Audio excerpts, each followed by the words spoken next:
Good morning dear student, how are you? Okay, तो आज हम लोग स्ट्रक्चर ऑफ बैक्टीरियल सेल पढ़ेंगे। क्योंकि आजकल हम लोगों का जो टॉपिक चल रहा है वो बैक्टीरिया से संबंधित ही चल रहा है, और जिसके अंतर्गत हम लोग इसके पहले इसकी विशेषताएं पढ़ लिया है। फिर उसके बाद विशेषताओं के बाद इसके हैबिटेट कहाँ पाए जाते हैं, फिर इसके शेप और साइज, और साथ ही साथ फ्लैजिला, फिम्बरी, पिलाई आदि की संरचनाएं पढ़ चुके हैं। आज हम लोग जो है इसके कोशिका की बात करते हैं, इसके सेल की बात करते हैं। ठीक है, तो बैक्टीरिया की, जैसा कि हम लोग जानते हैं या विशेषताओं में हम लोग पढ़ चुके हैं कि बैक्टीरिया यूनिसेलुलर, प्रोकैरियोटिक और माइक्रोस्कोपिक सेल है। ये इतना सूक्ष्म है कि हम इसे नग्न आंखों से देख भी नहीं सकते, तो इसके सेल के अंदर की संरचना की जानकारी तो बहुत दुरूह था, कठिन था।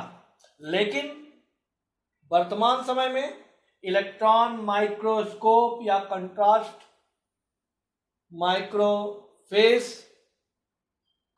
फेज माइक्रोस्कोप का विकास तथा नए स्टेन टेक्निक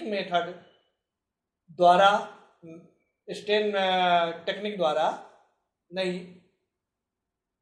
इनकी कोशिकाओं की संरचना के ज्ञान में अभूतपूर्व वृद्धि हुई है। आज हम लोगों को बैक्टीरिया सेल के अंदर कौन कौन सी संरचनाएं होती है, बैक्टीरिया सेल में कौन कौन सी संरचनाएं होती है, आज हमें इसका विस्तृत जानकारी है।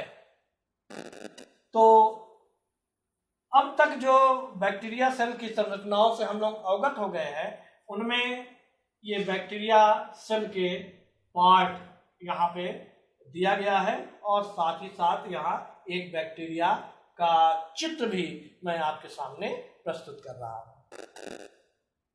तो पार्ट्स ऑफ बैक्टीरियल सेल, तो इसमें निम्नलिखित भाग होते हैं। सबसे पहले अगर हम बाहर से भीतर की तरफ देखें तो सबसे बाहर का स्तर ये स्लाइम लेयर कहलाता है, स्लाइम, और इसे कैप्सूल भी कहा जाता है। स्लाइम कब कहलाता है और कैप्सूल कब कहलाता है? स्लाइम लेयर जब यह केवल पॉलीसेकेराइड से बना होता है, तब यह परत पतली होती है और ढीली होती है, लचीली होती है, ढीली होती है, तब इसे स्लाइम लेयर कहा जाता है। स्लाइम लेयर कब होती है? जब ये परत पतली हो और लचीली हो, ढीली ढाली हो और केवल पॉलीसेकेराइड से बनी होती है, तब ये स्लाइम लेयर कहलाता है। और ये पानी सोख कर एकदम चिपचिपा स्लाइम जैसा हो जाता है। लेकिन यही परत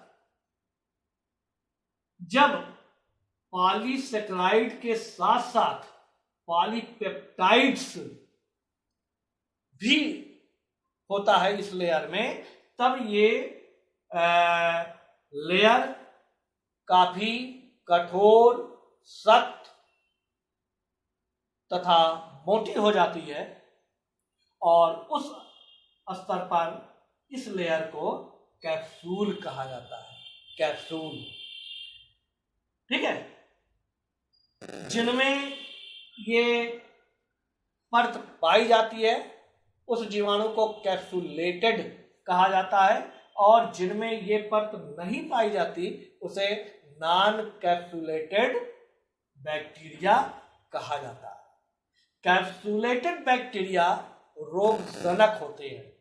कैप्सुलेटेड बैक्टीरिया रोगजनक होते हैं क्योंकि कैप्सूल होने के कारण इस बैक्टीरिया कोशिका को, यानी कैप्सुलेटेड बैक्टीरिया सेल को भक्षी कोशिकाएं, फैगोसाइटोसिस कोशिकाएं इसका भक्षण नहीं कर पाती। ठीक है, जैसे कि WBC इसे नष्ट नहीं कर पाती, इसे भक्ष नहीं कर पाती और ये जो है रोग उत्पन्न करता है। तो ये था स्लाइम और कैप्सूल। फिर दूसरी परत, अब इसके अंदर जाए तो ये वाला जो पोर्शन है ये इसका सेल वॉल कहलाता है। बैक्टीरिया कोशिका में सेल वॉल पाई जाती है, इसीलिए जब तक इसके लिए अलग जगत की व्यवस्था नहीं की गई थी, इस भित्ति के कारण इसे जो है प्लांट कोशिका के साथ ही अध्ययन किया जाता था, पादप कोशिका के साथ ही इसका भी अध्ययन किया जाता था। लेकिन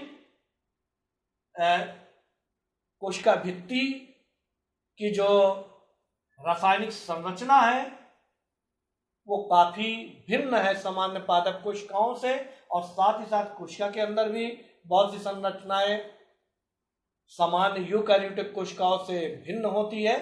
इसलिए इसके अलग जगत की व्यवस्था कर दी गई है विटेकर के अनुसार है। इसके लिए मोनेरा जगत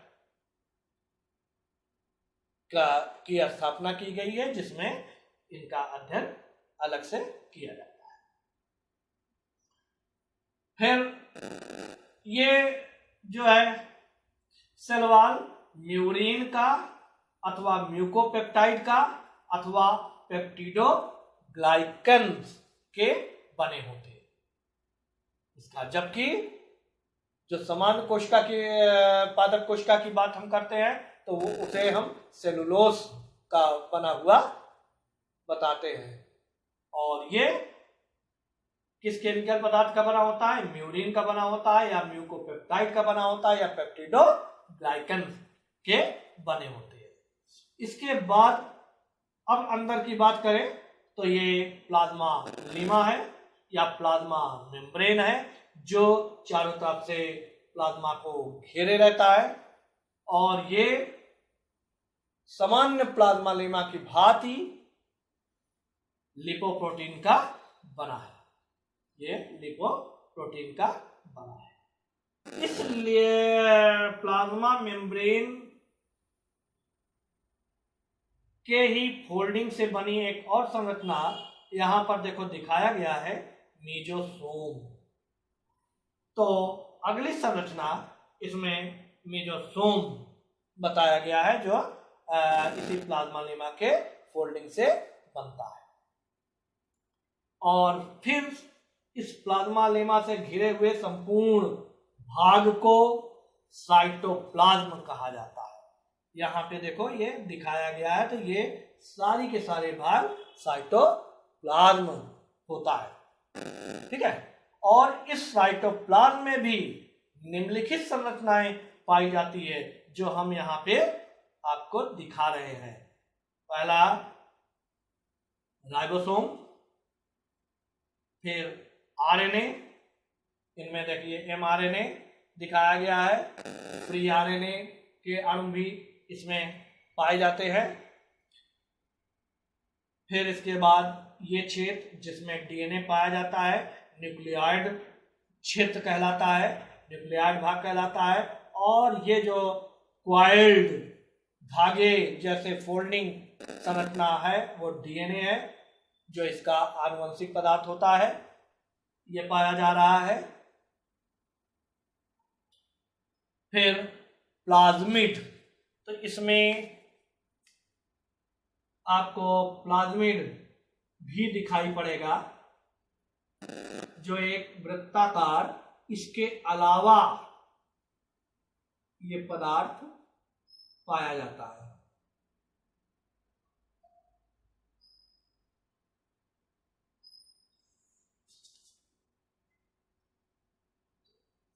ये हो गया, ये प्लाज्मिड।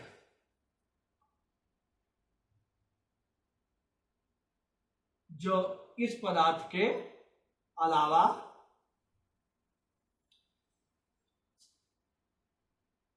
एक्स्ट्रा जेनेटिक मटेरियल कहलाता है, और ये इसके स्वतंत्र रूप से इसका भी गुणन होता है, ये प्लाज्मिड कहलाता है।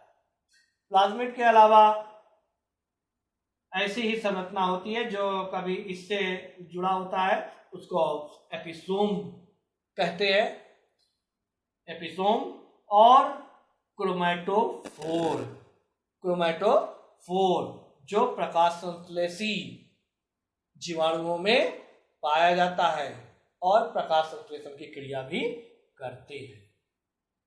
ठीक, तो ये जो है ये सारे के सारे इसके भाग हैं। ठीक, अब हमने आपको स्लाइम और कैप्सूल, स्लाइम अथवा कैप्सूल की संरचना हमने आपको बता दिया कि ये सबसे बाहरी आवरण है जो कोशिका भित्ति के बाहर पाया जाता है, और ये पॉलीसेकेराइड का बना होता है। जब केवल पॉलीसेकेराइड का बना होता है तब ये अत्यधिक ही ढीली ढाली लचीली भित्ति, पतली भित्ति होती है। उस समय इसे स्लाइम मोल्ड कहते हैं, जो पानी सोख करके चिपचिपा जेल के समान हो जाता है, स्लाइम लेयर कहलाती है। लेकिन यही स्तर में पॉलीसेकेराइड के साथ साथ जब पॉलीपेप्टाइड भी होता है तब ये कठोर हो जाती है, दृढ़ हो जाती है, सख्त हो जाती है, और जीवाणु कोशिका की रक्षा करती है। तब इसे कैप्सूल कहते हैं, तब इसे कैप्सूल कहते हैं। कैप्सूल जिसमें होता है वो कैप्सूलेटेड जीवाणु कहलाता है, और जिसमें नहीं होता है वो नॉन कैप्सूलेटेड जीवाणु बैक्टीरिया कहलाता है। कैप्सूल भक्षी कोशिकाओं, फैगोसाइटोसिस कोशिकाओं से जीवाणुओं की रक्षा करते हैं। इस कारण जिनमें कैप्सूल होता है वो रोगजनक बैक्टीरिया होते हैं, और जिनमें नहीं होता वो भक्षी कोशिकाओं द्वारा अथवा WBC कोशिकाओं द्वारा भक्ष कर लिए जाते हैं या नष्ट कर दिए जाते हैं। इसलिए वो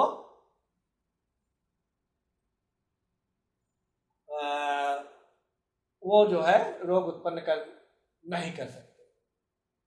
ठीक, दूसरी संरचना सेल वॉल, दूसरी संरचना सेल वॉल। तो दूसरी संरचना जो कोशिका में है सेल वॉल। जीवाणु की जो कोशिका भित्ति होती है वो सामान्य पादप कोशिकाओं की कोशिका भित्ति से भिन्न होती है। उसकी अपेक्षा ये सख्त होती है, कठोर होती है पादप कोशिका की अपेक्षा, और साथ ही साथ इनमें जो ग्राम पॉजिटिव और ग्राम नेगेटिव बैक्टीरिया होती है उनकी कोशिकाओं की कोशिका भित्ति में भी उनकी मोटाई में और उनकी रासायनिक कंपोजिशन में भी भिन्नता पाई जाती है। ग्राम पॉजिटिव और ग्राम नेगेटिव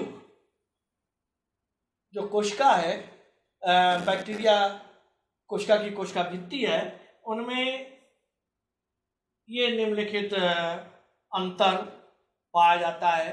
तो सबसे पहले ग्राम पॉजिटिव के कोशिका भित्ति ग्राम नेगेटिव की कोशिका भित्ति से ज्यादा मोटी होती है, सबसे पहले अंतर। फिर ये यूनिलेयर्स होते हैं। ग्राम पॉजिटिव यूनिलेयर केवल एक स्तरीय होता है, जबकि ये बाई लेयर से बनी होती है, ये द्विस्तरीय होता है।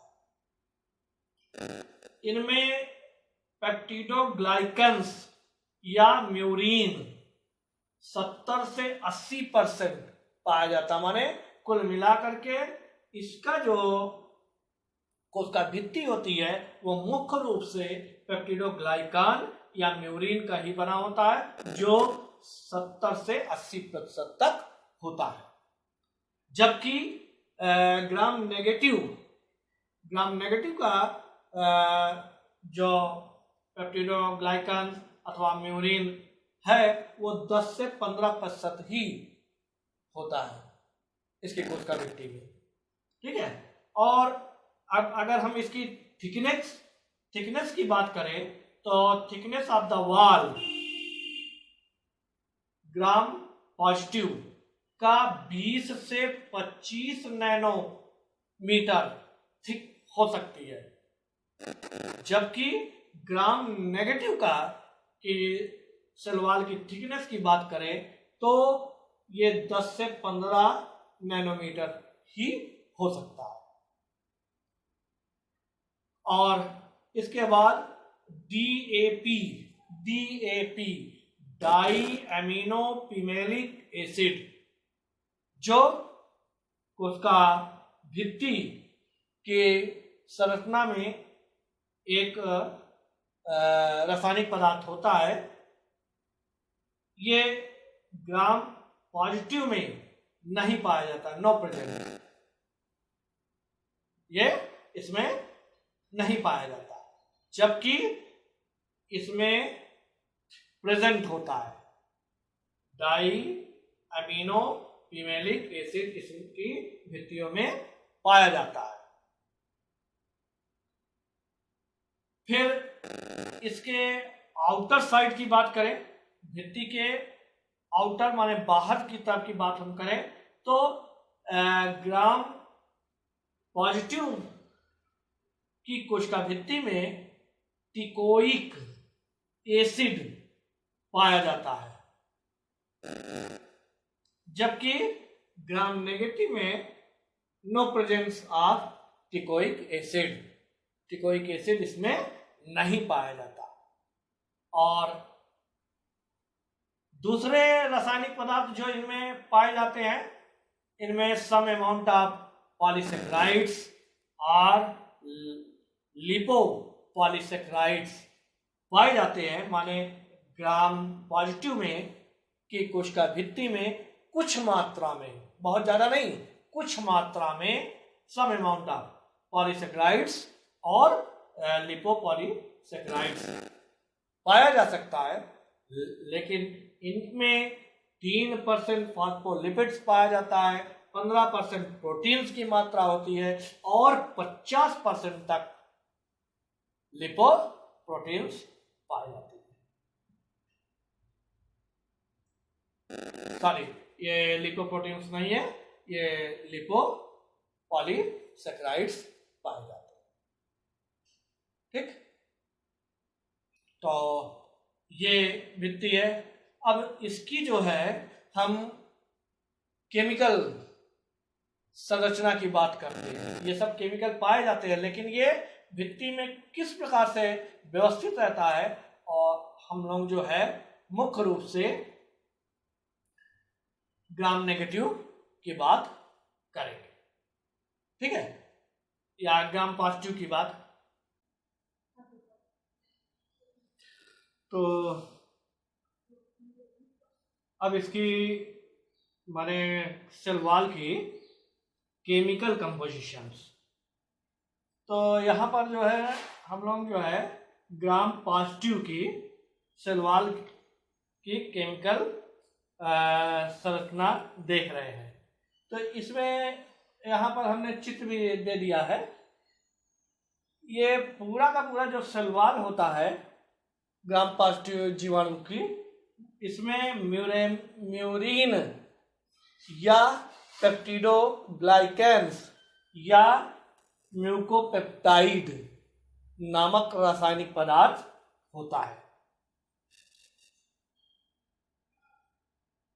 इस मिट में ये दिखाए गए हैं, इनमें दो रासायनिक पदार्थ हैं, इसमें एन एसिटिल म्यूरेमिक एसिड और एन एसिटिल ग्लूकोसामाइन, ये दोनों अणु अल्टरनेट क्रमबद्ध क्रम में एक के बाद एक दूसरा अणु जुड़ करके एक पूरी चेन बना लेते हैं, और ये जो अणु है एन एसिटिल म्यूरेमिक एसिड और एन एसिटिल ग्लूकोसामाइन के जो अणु है ये आपस में बीटा 1,4 लिंकेज के द्वारा जुड़े रहते हैं। तो दोनों अणु जो है बीटा 1,4 लिंकेज के द्वारा अल्टरनेट क्रम में जुड़ करके पूरी ये चेन बनाते हैं। फिर इनका जो एन म्यूरेमिक एसिड है, एन म्यूरेमिक एसिड से एक छोटी साइड चेन के रूप में पेप्टाइड चेन, ये जो दिखाया गया है पेप्टाइड चेन जुड़ी होती है, और इस पेप्टाइड चेन में L alanine, D alanine, L alanine माने लिवो और डी माने dextro, L alanine, D alanine और डी ग्लूटामिक एसिड के साथ साथ DAP माने डाई एमिनो पिमेलिक एसिड, यहां पे दिया गया है DAP, डाई एमिनो पिमेलिक एसिड, ये इस चेन में पाए जाते हैं। इस चेन में क्या क्या, ये पेप्टाइड चेन है, अमीनो एसिड से बने हुए हैं। इनमें क्या क्या पाया जाता है?